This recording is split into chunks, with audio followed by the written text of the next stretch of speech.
मित्रांनो, पावसाळा हा आता जवळपास संपल्यात जमा आहे।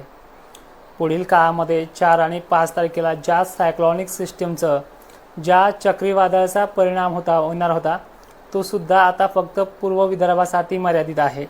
आजच्या या व्हिडिओमध्ये तुम्हाला काही अजूनही आनंदाचे धक्के देणार आहे। पहिला धक्का असा असणार आहे की नाशिक क्षेत्रामध्ये भरपूर पाऊस झालाय। काही ठिकाणी वापसा व्हायला वेळ लागेल, पण काही ठिकाणी वापसा चांगल्या जमिनीच्या काही दिवसात सुद्धा होणार आहे। तुम्हाला कांदा बियाणे टाकण्यासाठी माझ्याकडनं आता सल्ला असेल। ज्या 28 सप्टेंबरपर्यंत मी तुम्हाला थांबवलं होतं त्या 28 सप्टेंबर नंतर तुम्हाला ती संधी देखील मिळालेली आहे। कांदा बियाणे टाकण्यासाठी तुम्हाला काही अडथळे नाहीत।